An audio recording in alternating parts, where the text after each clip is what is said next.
US నుంచి ఇండియాకు money transfer super easy. Remit to ఎనీతో best transfer rates, higher limits, fast and secure transfers, 24/7 customer support, instant transfer, zero tension. Download now remit to any. అందరికీ నమస్కారం, నేను Swaroopa Patlapalli. Welcome to Suman TV. చరిత్రలో ఎప్పుడూ లేని విధంగా రికార్డు స్థాయిలో బంగారం, వెండి ధరలు పెరిగిపోతూ ఉన్నాయి.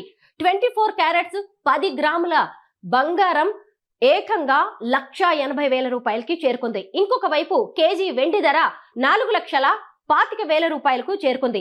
ఈ రేంజ్ లో వెండి, బంగారం ధరలు పెరుగుతూ ఉండడంతో ఇప్పుడు అల్యూమినియం, జింక్, కాపర్ గురించి పెద్ద డిస్కషనే నడుస్తూ ఉంది. ప్రస్తుతం నాతో పాటు ఉన్నారు stock market analyst Nagendra Sai గారు. ఆయనతో మాట్లాడదాం. నమస్తే నాగేంద్ర సాయి గారు. నమస్తే అండి. ఈ రేంజ్ లో బంగారం, వెండి ధరలు పెరిగిపోతూ ఉండడంతో గంటకి కూడా అందరిలో టెన్షన్ అనేది మొదలైంది. ముఖ్యంగా కస్టమర్లే కాకుండా ట్రేడ్ వర్గాలు కూడా ఆందోళన చెందుతూ ఉన్నాయి.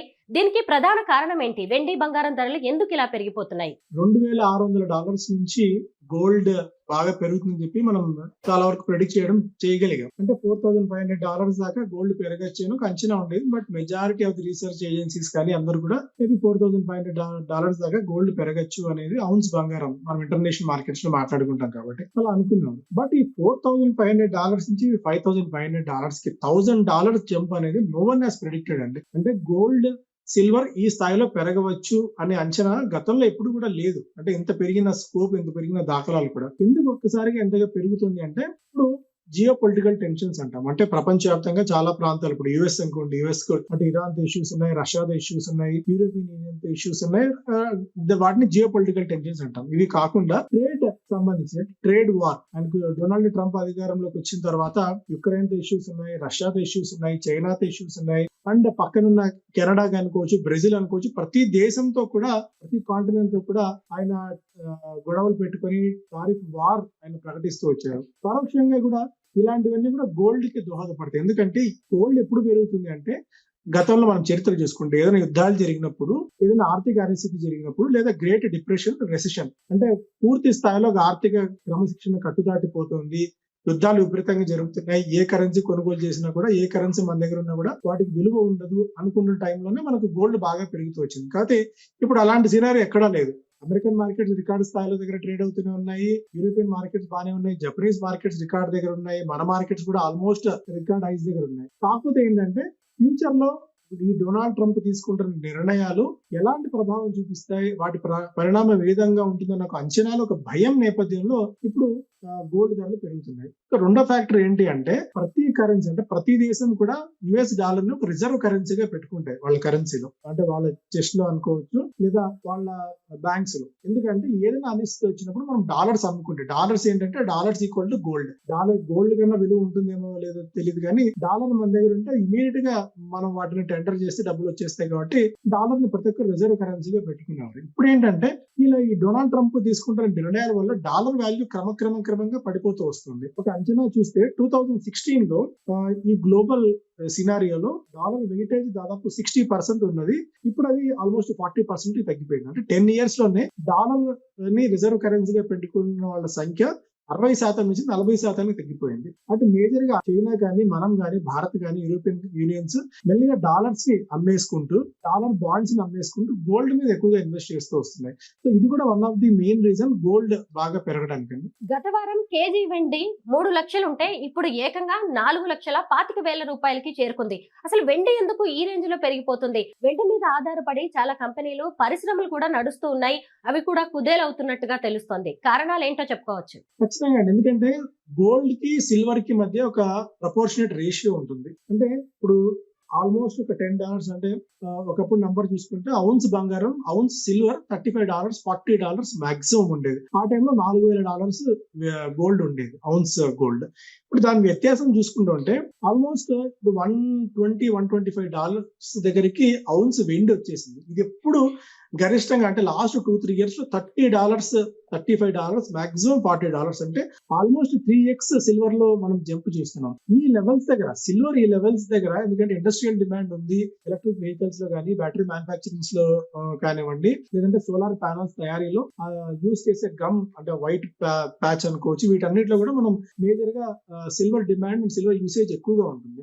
ఈ లెవెల్స్ దగ్గర, ఈ పాయింట్ ఆఫ్ టైమ్ లో ఈ లెవెల్స్ దగ్గర సిల్వర్ అనేది సస్టైన్ అవ్వడం అనేది ఇంపాసిబుల్ గా కనిపిస్తుంది. ఎందుకంటే మేము గతంలో ఆల్మోస్ట్ ఒక 2 lakhs లెవెల్స్ నుంచి 4 lakhs లెవెల్స్ వరకు కూడా, అంటే 1.5 lakhs నుంచి 3 lakhs లెవెల్ వరకు కూడా సిల్వర్ కొనుగోలు చేయండి, గోల్డ్ కంటే సిల్వర్ బాగా పెరిగే స్కోప్ ఎక్కువ ఉంది బికాస్ ఆఫ్ ఇండస్ట్రియల్ డిమాండ్ అని చెప్పి చాలా బలంగా మా క్లయింట్స్ కానీ లేకుంటే మా దగ్గర నెట్వర్క్ లో చాలా వరకు చెప్పారు. బట్ ఈ లెవెల్ దగ్గర 4 లక్షల రూపాయలు క్రాస్ అయిపోయిన తర్వాత సిల్వర్ ఈ లెవెల్ దగ్గర సస్టైన్ అవ్వడం అనేది చాలా ఇంపాసిబుల్ టాస్క్ గా కనిపిస్తుంది. గతంలో కూడా సిల్వర్ ఒక 2 to 3 ఇన్స్టెన్సెస్ లో భారీగా 30 to 40% క్రాక్ డౌన్ అయిపోయిన సిచ్యువేషన్స్ చాలా ఉన్నాయి. సిల్వర్ లో కూడా ఇదే పరిస్థితి వచ్చే స్కోప్ అయితే చాలా గట్టిగా కనిపిస్తుంది. మీరు అన్నట్టు ఈ లెవెల్స్ దగ్గర అంటే సిల్వర్ అవసరమే ప్రతి ఇండస్ట్రీకి, అంటే చాలా వరకు ఇప్పుడు నేను చెప్పిన ఇండస్ట్రీలో. అండ్ దాదాపు 5-6 నెలల వ్యవధిలో 3 రెట్లు ఎక్కువ రేట్లు పెట్టి ఆ ఇండస్ట్రీ సస్టైన్ అవ్వడం అనేది చాలా ఇంపాసిబుల్ అండ్ హ్యూమంగస్ టాస్క్ గా కనిపిస్తుంది. సిల్వర్ ఈ లెవెల్స్ దగ్గర సస్టైన్ అవుతుంది, సిల్వర్ ఈ లెవెల్స్ దగ్గర నిలబడుతుంది అనేది మాత్రం చాలా డౌట్ గానే కనిపిస్తుంది నాకైతే. మాత్రం ఫ్రెష్ గా ఏదైనా ఇన్వెస్ట్ చేయాలన్న థాట్ ఉంటే మాత్రం సిల్వర్ జోలికి పొరపాటును కూడా వెళ్ళకండి. ఎందుకంటే గోల్డ్ పరిస్థితి వేరు, సిల్వర్ పరిస్థితి వేరు. గోల్డ్ ఏంటంటే ప్రతి రిజర్వ్ బ్యాంక్, ఇప్పుడు మన దగ్గర ఎలా అయితే రిజర్వ్ బ్యాంక్ ఆఫ్ ఇండియా ఉందో, ఆ చైనాలో కానివ్వండి, ప్రతి కంట్రీలో ఒక అపెక్స్ బ్యాంక్ అనుకుంటాం రిజర్వ్ బ్యాంక్ లాంటిది. వాళ్ళు గోల్డ్ ని పెద్ద ఎత్తుగా కొని టన్నుల కొద్ది బంగారం కొని వాళ్ళు వాల్స్ దాచుకుంటారు. కాబట్టి ఏదైనా డిమాండ్ అండ్ సప్లై ఇష్యూ వచ్చినప్పుడు, ఏదైనా అనిశ్చిత ఆర్థికంగా వచ్చినప్పుడు గోల్డ్ అమ్ముకుంటే ఈజీగా ఉంటుంది. బట్ కేజీల కొద్ది సిల్వర్ ను పెట్టుకోవడానికి, టన్నుల కొద్ది సిల్వర్ ను పెట్టుకున్నా సరే వాటిని మేనేజ్ చేయడానికి లేదా సిల్వర్ కి అంత వెయిటేజ్ గానీ అంత వాల్యూ గానీ ఉండదు. గోల్డ్ కంటే సిల్వర్ పడే ఛాన్సెస్ చాలా ఎక్కువ ఉంటాయి. సో అందువల్ల సిల్వర్ లో పెట్టుబడులు పెట్టాలన్న థాట్ ఉంటే మాత్రం ఇమీడియట్ గా ఉపసంహరించుకోవాలని చెప్తానండి. బంగారం వెండి ధరలు పతనమయ్యే అవకాశం ఉంది, భారీగా పడిపోతాయి అనే వార్తలు కూడా వినిపిస్తున్నాయి. నిజంగా అలా జరిగే అవకాశం ఉందా? ఈ టైంలో గోల్డ్ అండ్ సిల్వర్ కొనవచ్చా? ఇన్వెస్ట్ చేసే అవకాశం ఉందంటారా ఈ టైంలో? మేబీ ఆన్సర్ చెప్తే చాలా మంది తిడతారేమో, నెగిటివ్ కామెంట్స్ ఏమైనా పెడతారేమో. నిజమే చెప్పండి. ఎందుకంటే ఒక పాయింట్ ఆఫ్ టైం లో అంటే $4,000 దగ్గర నుంచి ఉన్నప్పుడు ఈ లెవెల్ కూడా కొనొద్దు అని చెప్పి అప్పుడు ఆ స్టాండ్ అయితే మారలేదు. అంటే ఇంటర్నేషనల్ మార్కెట్స్ లో బంగారం ధరలు ఎంత పెరిగినా కూడా సో దేనికైనా సరే ఇన్వెస్ట్మెంట్ లానే చూడాలి అండి. అంటే ఒక సామెత కూడా ఉంది, పరిగెట్టే గుర్రాన్ని ఎక్కడానికి ట్రై చేయకండి అని చెప్పి. సో గుర్రం పరిగెడుతున్నప్పుడు మనం దాన్ని ఎక్కాలని చూస్తే కింద పడిపోతుంది. సో ఇప్పుడు కూడా ఇంత ఇన్వెస్ట్మెంట్ మనం చేస్తున్నప్పుడు మనం పెట్టే రూపాయికి రిస్క్ ఎంత, రివార్డ్ ఎంత అనేది మనం మేజర్ గా చూడాలి. మనం రూపాయి పెడుతున్నామంటే రిస్క్ తీసుకుంటున్నాం, కొద్ది గొప్ప ఎంత రివార్డ్ ఉండాలి. రూపాయి పెడితే అట్లీస్ట్ ₹1.5 రివార్డ్ ఉండగలిగితే ఆ రూపాయి పెట్టినందుకు మనకి ఏదైనా ప్రయోజనం ఉంటుంది. ఇప్పుడు మనం రూపాయి పెడుతున్నప్పుడు దానికి రిస్క్ ఎంత ఉంటుంది అనేది, దానికి రివార్డ్ ఎంత ఉంటుంది అనేది మనం చెప్పడం కష్టం. ఎందుకంటే ఆల్రెడీ బాగా పెరిగిపోయింది. ఇంత పెరిగిన తర్వాత ఇంకా ఎంతవరకు పెరుగుతుందంటే మాత్రం అసలు ఎవరి వల్ల, అంటే ప్రపంచంలో ఏ అనలిస్ట్ కూడా సిల్వర్ ఎంత పెరుగుతుంది అని చెప్పి ఎవరు ఊహించలేకపోయారు. గోల్డ్ పెరుగుతుంది అనుకున్నారు కానీ ఇంత త్వరగా ఇంత షార్ట్ టైం లో పెరుగుతుంది ఎవరు ఊహించలేకపోయారు. ఒకటే చెప్తాను, డొనాల్డ్ ట్రంప్ ఉన్నంత వరకు, ఆయన యుఎస్ అధ్యక్షుడిగా ఉన్నంత వరకు గోల్డ్ కి సిల్వర్ కి ఢోకా అయితే లేదు. కాకపోతే ఎంతవరకు పెరుగుతాయి అంటే దేనికైనా సరే విరుగుట కొరికే అన్నట్టు ఒక లెవెల్ తర్వాత వాటిని హోల్డ్ చేసుకోవడం కానీ మళ్ళీ ఆ లెవెల్స్ దగ్గర దాన్ని కొనుగోలు చేసిన ఇప్పుడు ఈ లెవెల్స్ కూడా గోల్డ్ ఎందుకు పెరుగుతుందంటే అపెక్స్ బ్యాంక్స్ బాగా కొంటున్నాయి గోల్డ్ టన్నుల కొద్ది బంగారాన్ని. ఇంకా అటు చైనా కానీ మనం కానీ బాగా కొనుగోలు చేస్తున్నాం. డాలర్స్ నమ్మేసి గోల్డ్ ను కొనుగోలు చేయడానికి మనం ప్రయత్నం చేస్తున్నాం. సో అందువల్ల గోల్డ్ ఈ డిమాండ్ పెరుగుతోంది. ఎవరైనా గోల్డ్ లో ఇన్వెస్ట్ చేయాలి అంటే మాత్రం ఈ లెవెల్స్ దగ్గర భారీ ఎత్తున, అంటే ఇక్కడ నుంచి దాదాపు మనకి 2 లక్షలు అయిపోతుంది, 2.5 లక్షలు అయిపోతుంది గోల్డ్. ఇప్పుడు ఈ రోజు కొనకపోతే మళ్ళీ అసలు మనం కొనగలమో లేదో, fear of missing out, FOMO అన్న థాట్ లోకి మాత్రం గోల్డ్ లోకి వెళ్ళకండి. గోల్డ్ అయితే ఖచ్చితంగా ఇన్వెస్ట్మెంట్ చేయండి. ఒకవేళ ₹100 మీరు ఇన్వెస్ట్ చేద్దాం అనుకుంటే గోల్డ్ కి ఒకప్పుడు ఏంటంటే మా వెయిటేజ్ 5 నుంచి 10% మాక్సిమం ఉండేది. ఇప్పుడు ఆ గోల్డ్ వెయిటేజ్ 10 నుంచి 20% పెరిగింది. అంటే మీ దగ్గర 100 ఉంటే ₹20 వరకు మాక్సిమం మీరు గోల్డ్ లో ఇన్వెస్ట్ చేయొచ్చు, కానీ అంతకు మించి అయితే చేయకండి. ఒక సిప్స్ రూపంలో ఈటీఎఫ్స్ గోల్డ్ ఈటీఎఫ్స్ కానీ సిల్వర్ ఈటీఎఫ్స్ కానీ కొనుగోలు చేయండి, కానీ ఒకేసారి లంసంగా గోల్డ్ అయితే పెట్టకండి. ఈ పాయింట్ ఆఫ్ టైం లో ఖచ్చితంగా సిల్వర్ పెరుగుతాయి, బట్ ఎంతవరకు పెరుగుతాయి అనేది చెప్పడం కష్టం. పడిపోతాయి అంటే సిల్వర్ లో మాత్రం ఖచ్చితంగా ఒక గట్టి సెల్లింగ్ అయితే వచ్చే ఛాన్సెస్ చాలా కాన్ఫిడెంట్ గా నేను చెప్పగలుగుతున్నాను. సిల్వర్ అయితే భారీగా పడే ఛాన్స్, అంటే ఎవరు యాక్సెప్ట్ చేసినా ఎవరు యాక్సెప్ట్ చేయకపోయినా, అంటే జనాలు తిట్టుకోకపోయినా కొన్ని ఎకానమిక్స్ ని బాగా స్టడీ చేసే వాళ్ళని, ఎకానమీని బాగా స్టడీ చేసే వాళ్ళకి, గత చరిత్ర తెలిసిన వాళ్ళకి ఇది ఎంతవరకు నిలబడగలదు, ఎంతవరకు సస్టైన్ అవ్వగలదు అన్న ఒక థాట్ తో మేము ఉంటాం. కాబట్టి సిల్వర్ అయితే నిలబడడం కష్టం ఈ పాయింట్ ఆఫ్ టైంలో. గోల్డ్ పడితే మేబీ ఒక 10% మాక్సిమం పడచ్చేమో, కానీ ఇక్కడ నుంచి గోల్డ్ అంత క్రాక్ ఒకప్పుడు మాదిరి 90,000కి 80,000కి వచ్చే అవకాశం గోల్డ్ అయితే లేదు. అదైతే కాన్ఫిడెంట్ గా చెప్పగలను. మేబీ గరిష్ట స్థాయి దగ్గర మేబీ ఇక్కడ నుంచి ఒక 25,000-30,000 మాక్సిమం గోల్డ్ లో కరెక్షన్ వస్తే రావచ్చేమో, కానీ అది కూడా భారీ ఎత్తున వస్తే. బట్ గోల్డ్ కంటే సిల్వర్ లో కరెక్షన్ వచ్చే ఛాన్సెస్ ఎక్కువ ఉన్నాయండి.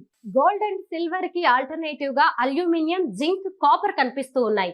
వీటిని ఎప్పుడు ఎలా కొంటే మంచిది?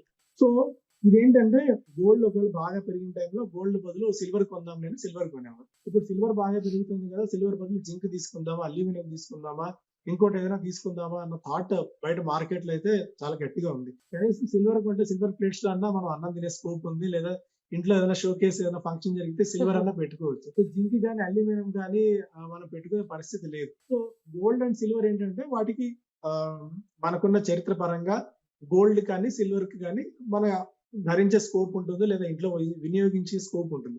ఇప్పుడు జింక్ కానీ అల్యూమినియం కానీ మిగిలిన ఏ మెటల్స్ కూడా వాటికి ఏవి వినియోగం చేసే పరిస్థితి లేదు. ఒకటి జింక్, కాపర్ లాంటివి ఎందుకు పెరుగుతున్నాయి అంటే డేటా సెంటర్స్ ప్రపంచవ్యాప్తంగా ఆర్టిఫిషియల్ ఇంటెలిజెన్స్ పెరుగుతున్న తరుణంలో డేటా సెంటర్స్ వినియోగం బాగా పెరిగిపోయింది. డేటా సెంటర్స్ కి ఏసీలు తయారు చేయాలన్నా, లేకపోతే కూలింగ్ సిస్టమ్స్ తయారు చేయాలన్నా వాటికి కాపర్ యూసేజ్ బాగా ఎక్కువ ఉంటుంది. సో అందువల్ల కాపర్ కి డిమాండ్ బాగా, ఇండస్ట్రియల్ డిమాండ్ బాగా పెరుగుతుంది. సో కాపర్ ని కానీ ఇలా వీటిని కానీ అల్యూమినియం ని కానీ ఇలాంటివి కొనుగోలు చేయాలంటే గ్రోత్ అయి ఉండాలి మార్కెట్ లో. అంటే పోస్ట్ గ్రాడ్యుయేషన్ లాంటిది మార్కెట్స్ బాగా ఆరితేరి వీటి మెటల్స్ అసలు ఎందుకు పెరుగుతాయి, మెటల్స్ వినియోగం ఎక్కడ ఉంటుంది, ఏ దేశంలో మెటల్ వినియోగం బాగా పెరుగుతుంది, చైనా గురించి అవగాహన, చైనాలో మెటల్స్ వినియోగం గురించి అవగాహన, అలాంటి అంత డీప్ డౌన్ అనాలిసిస్ చేయగలిగినప్పుడు మాత్రమే ఈ సిల్వర్ లో మిగిలినప్పుడు జింక్ కానీ అల్యూమినియం కానీ కాపర్ కానీ వీటిలో ఇన్వెస్ట్ చేయాలి. కానీ ఎవరో చెప్పారు ఇక సిల్వర్ తర్వాత next gold is copper or next gold is silver అన్న మాట మార్కెట్స్ వినిపిస్తుంది. కాబట్టి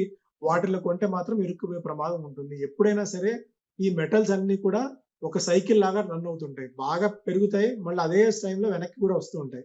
సో అలా మీకు ఇండస్ట్రీ గురించి, ఎకానమీ గురించి, మెటల్స్ గురించి అవగాహన ఉన్నప్పుడు మాత్రమే జింక్ లో కానీ కాపర్ లో కానీ అల్యూమినియం కానీ ఇన్వెస్ట్ చేయండి. కానీ సో సిల్వర్ కి ఆల్టర్నేటివ్ గా పెరుగుతాయి ఇవన్నీ, మరొక సిల్వర్ అవుతుంది, మనం సిల్వర్ కొనలేకపోయాం కాబట్టి అట్లీస్ట్ కాపర్ కొంటే ఆ డబ్బులు వస్తాయి అన్న థాట్ లో నుంచి మాత్రం పూర్తిగా బయటికి రండి. ఎప్పుడైనా ఇన్వెస్ట్మెంట్ మనం చేస్తున్నాము అంటే, ఒక రూపాయి పెడుతున్నాము అంటే దానికి రేషనల్ ఉండాలి. ఎందుకు డబ్బులు పెడుతున్నాము, దానికి డిమాండ్ అండ్ సప్లై ఏదైనా ఉందా, ఫ్యూచర్ లో ఏమైనా సెక్టార్ బాగా పెరిగే స్కోప్ ఉందా, ఇలాంటివన్నీ మనం బేరీజ్ వేసుకొని పెట్టాలి. మెటల్స్ కి ఎంత ఉన్నా మాక్సిమం 10 to 20% మనం అలొకేట్ చేయగలగాలి. కానీ అంతకు మించి అలొకేట్ చేసుకుంటే రిస్క్ ఫ్యాక్టర్స్ అని గత చరిత్ర మనకు బాగా చెప్తూనే ఉంది. మీరు ఈక్విటీలో పెట్టండి, స్టాక్ మార్కెట్స్ లో పెట్టండి, మ్యూచువల్ ఫండ్స్ లో పెట్టండి. ఆ రోజు మీకు తెలిసిన కంపెనీ ఏదైనా స్టడీ చేయగలిగితే డైరెక్ట్ గా స్టాక్స్ లో ఇన్వెస్ట్ చేయండి. కానీ తలా తోక తెలియని ఈ demand and supply miss match ఉన్న ఈ మెటల్స్ సెక్టార్ లో ఎస్పెషల్లీ జింక్ కానీ అల్యూమినియం కానీ ఇలాంటి వాటికి మీ జోలికి మాత్రం దయచేసి వెళ్ళకండి అని చెప్పి పదే పదే అలా ఆ థాట్ లో వాళ్ళందరూ నేను విజ్ఞప్తి చేస్తున్నానండి. ఇక మీదట బంగారం, వెండి ధరలు పెరగడమే తప్ప తగ్గే అవకాశాలు చాలా తక్కువగా ఉన్నాయని, వాటిని కొనాలా వద్దా అనేది మీ అవసరాన్ని బట్టి నిర్ణయం తీసుకోవాలని ఎక్స్పర్ట్స్ చెబుతున్నారు. Thank you so much Nagendra Sai garu. Thank you అండి.